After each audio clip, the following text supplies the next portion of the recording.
Caríssimos e caríssimas, graça e paz vos sejam multiplicados. Eu sou o professor Daniel Ramos, estamos na lição bíblica jovem. Lições bíblicas jovens do quarto trimestre de 2020. Os bons e os maus exemplos, aprendendo com homens e mulheres da Bíblia. O comentarista é o pastor Alexandre Coelho. A lição primeira, Moisés, a diferença que a presença de Deus faz. Bem-vindos ao quarto trimestre de 2020. O texto do dia: e nunca mais se levantou em Israel profeta algum como Moisés, a quem o Senhor conhecera face a face. Deuteronômio 34:10. A presença de Deus em nossas vidas faz a diferença em cada momento. E é por isso que o autor desta lição traz para nós uma leitura que antecede a EBD no domingo. Ele vai trabalhar Deus, um pastor presente, o novo e vivo caminho para a presença de Deus.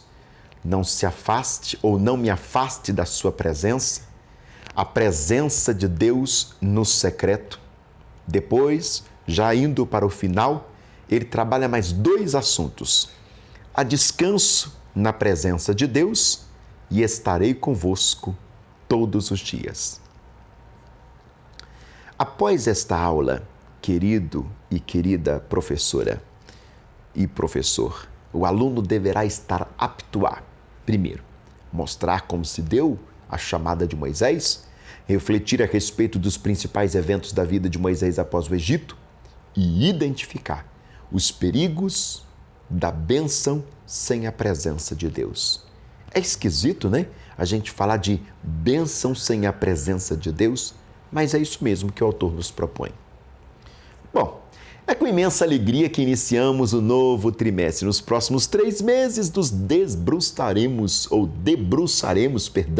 em um estudo sistemático a respeito de alguns personagens bíblicos que fizeram a diferença em seu tempo. Infelizmente, nem todos os personagens que estudaremos deixaram um exemplo de vida, digamos, positivo, um legado a ser seguido.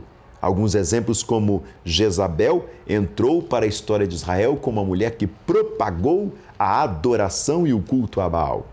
Um exemplo de apostasia que não deve ser esquecido, mas também jamais deverá ser imitado por todos aqueles que fazem parte do povo de Deus. O abençoado comentarista, o pastor Alexandre Coelho, além de ser autor de diversos livros editados pela CPAD, é também bacharel em Direito e Letras, professor universitário e conferencista. Bom, não resta dúvida, temos a certeza de que o enriquecimento espiritual lhe advirá do estudo de cada personagem e será sentido em todas as áreas da nossa vida, e nossos alunos participarão dele.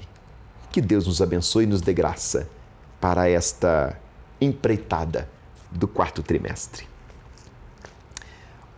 Querido professor, professora, não esqueça de escrever no quadro o nome Moisés.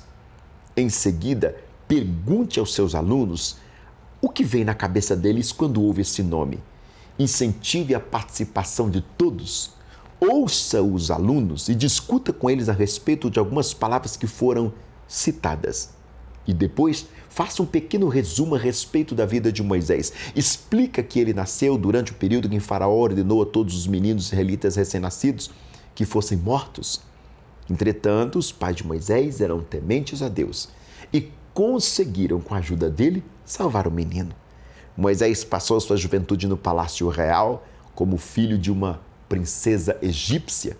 Ele frequentou as mais renomadas, digamos, universidades, pois estava sendo preparado por Deus para liderar o povo e conduzi-lo à terra prometida. Moisés deixou para os israelitas e para nós cristãos um legado de fé, coragem e determinação que devem ser seguidos por todos os que professam o nome do Senhor. Só aí já está um resumo da vida deste homem maravilhoso. O texto bíblico sugerido pelo autor está em Êxodo 33, verso 1 ao 6. Se você já leu, adianta um pouco o vídeo. Se não, pegue a sua revista ou sua Bíblia, que nós faremos a leitura.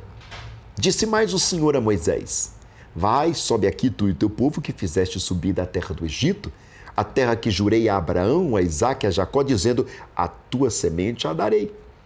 E enviarei um anjo diante de ti, e lançarei fora os cananeus, e os amorreus, e os heteus, e os ferezeus, e os heveus, e os jebuseus.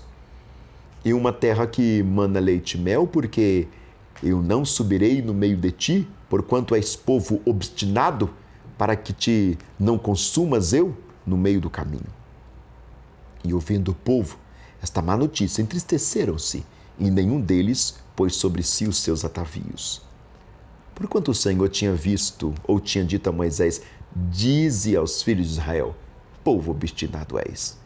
Se em um momento eu subir no meio de ti, te consumirei, porém agora tira de ti os teus atavios, para que eu saiba que hei de fazer.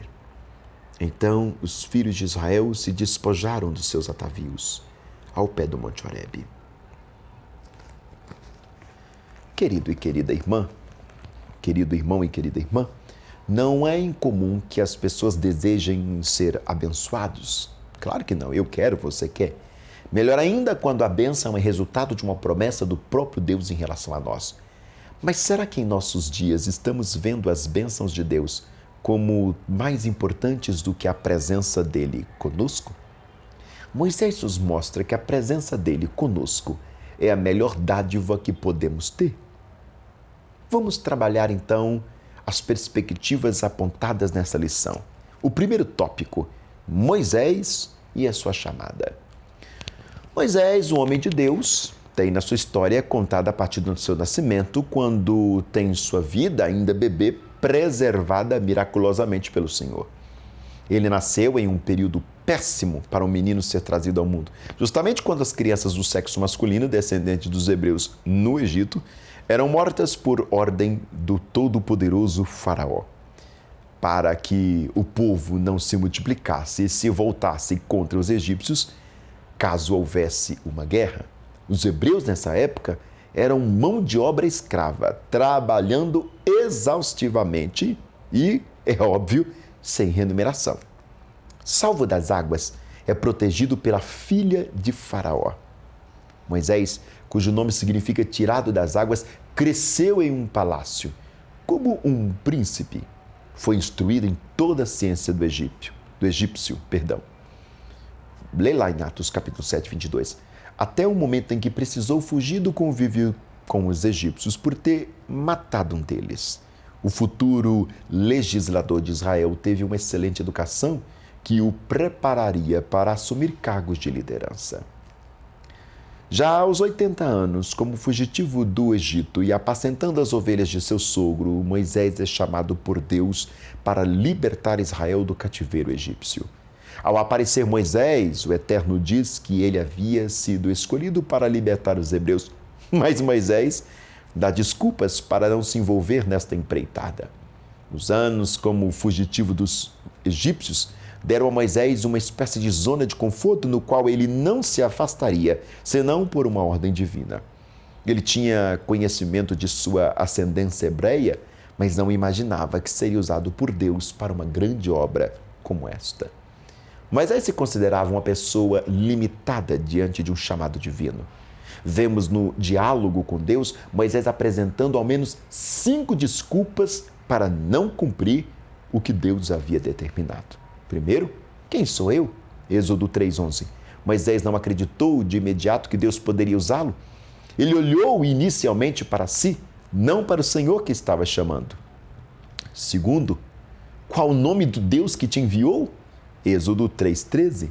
Esta pergunta estava na mente de Moisés, pois as divindades egípcias tinham nome. O Deus dos hebreus aparentemente não tinha recebido um nome que designasse o seu poder na sua inteireza.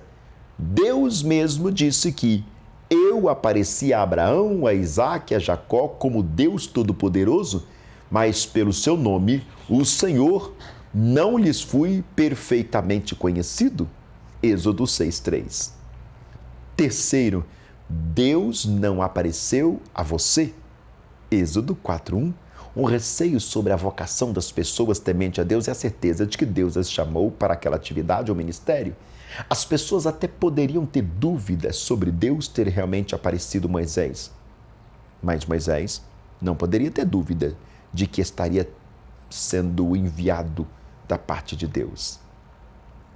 Quarto, não sou eloquente. Êxodo 4:10. Moisés entendeu que não ser uma pessoa convincente em palavras era um impeditivo ao poder de Deus. Há quem defina a expressão pesado de língua como uma possível referência à gagueira. Bom, de qualquer forma, essa limitação, qualquer que fosse, apenas reforçaria o poder de Deus na vida de Moisés. Quinto, manda outro. Êxodo 4:13. Por fim, Moisés pede a Deus que mande outra pessoa em seu lugar. Depois de tudo que o Senhor havia falado, das garantias que deu a Moisés, o ancião ainda preferiu não fazer parte do cumprimento do plano divino. O Eterno se irou com Moisés e mencionou o nome de Arão. É linda essa lição. O Eterno sabia, vamos agora ao contexto, o Eterno sabia que o ancião daria tais desculpa, mas impulsionou o limitado Moisés à sua chamada. Deus não apenas chancelou sua vocação, mas também agiu confirmando com milagres o que havia dito a Moisés.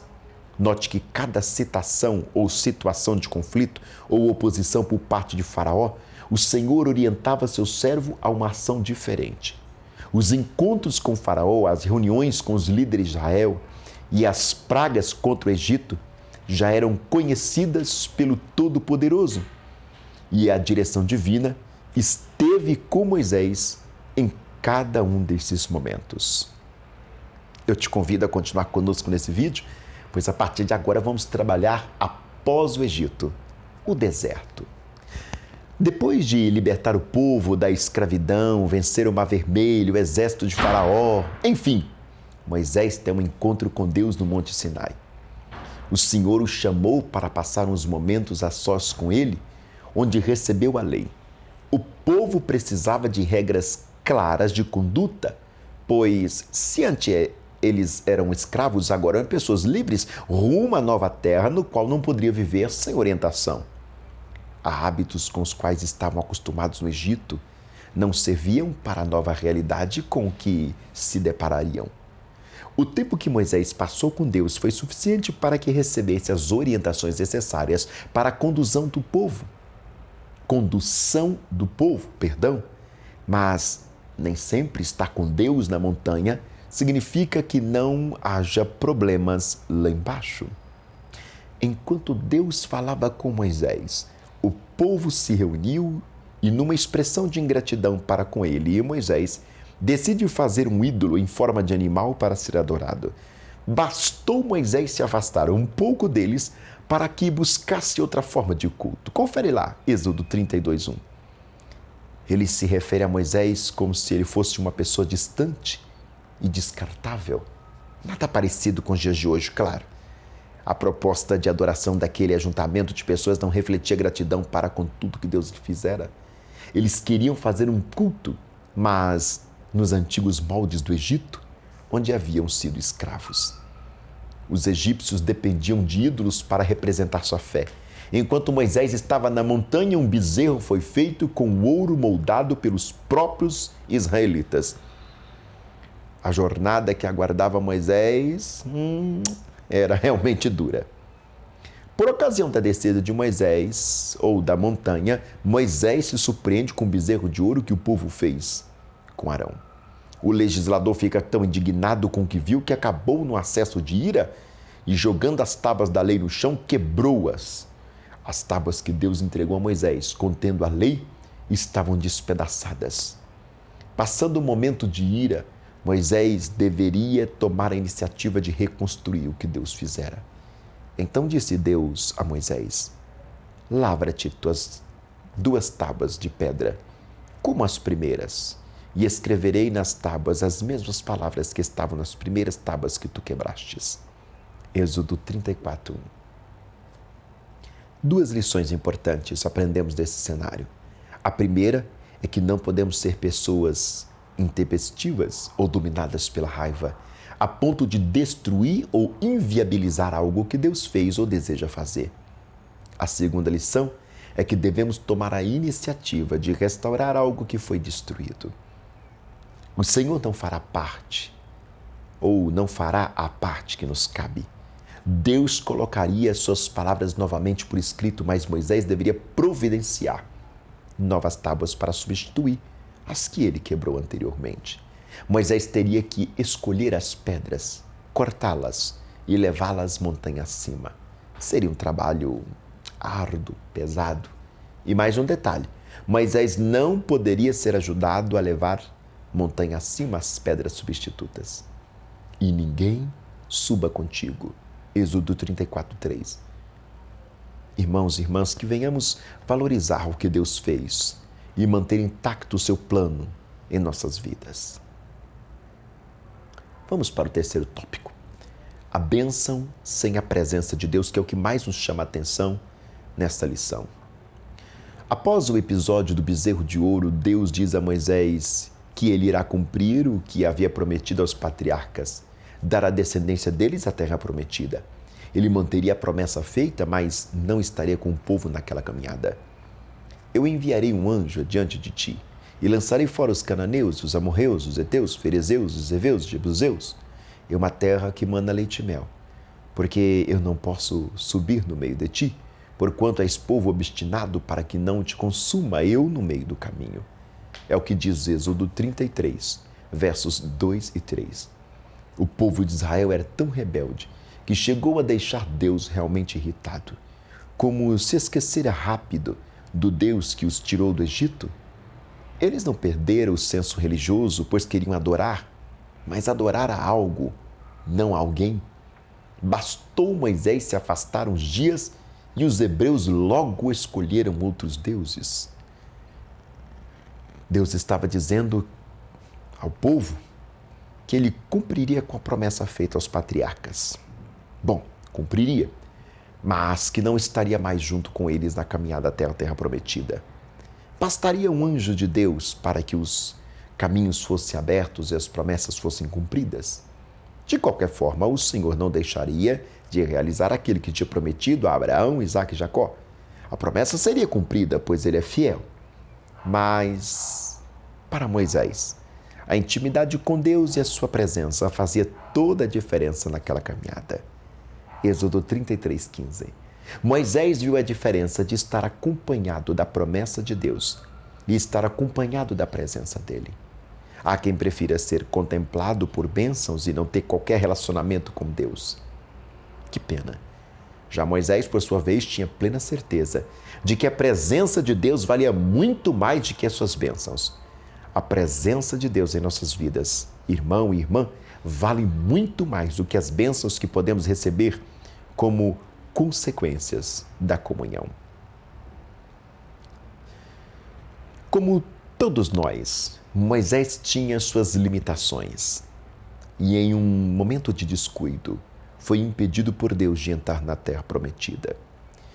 Ele chegou até ver a terra de longe, mas outro líder conduziria o povo a partir dali. Tal fato não tira de Moisés todo o trabalho de Deus em sua vida, nem o quanto esse homem foi usado pelo Altíssimo no tempo que viveu. Ele era tão usado pelo Todo-Poderoso que o apóstolo Pedro mencionou como referência em comparação ao ministério profético de Jesus. Abre aspas, porque Moisés disse: o Senhor vosso Deus levantará dentre vossos irmãos um profeta, semelhante a mim. A ele ouvireis em tudo quanto vos disser. Atos 3, 22. Meu caro jovem, minha cara jovem, Deus se importa se valorizamos ou não a presença dele em nossas vidas e em nossa atitude. O que é que você pensa sobre isso? Bom, ele se importa sim com o valor que damos à sua presença, e isso deve ser mostrado em palavras e também em atos. Atos que testificam as nossas palavras. Os nossos atos dão testemunho das nossas palavras. O diálogo entre Moisés e Deus nos mostra que é preferível ter a presença do Todo-Poderoso ao invés de ter somente uma bênção. mas só prefere a presença dele aquele que o ama, que atende à grandiosidade dos momentos que passam a sós em comunhão com Deus. Deus está pronto para nos abençoar, mas a maior bênção é desfrutar da sua presença conosco em todos os momentos. Ter a bênção dele é muito bom, mas a sua presença sempre será maior que as dádivas que ele possa nos conceder. E aí, gostou do primeiro tema abordado nessa lição? Fica conosco. Deus abençoe a sua classe, Deus abençoe o nosso comentarista, Deus abençoe a nossa vida. Beijo no coração.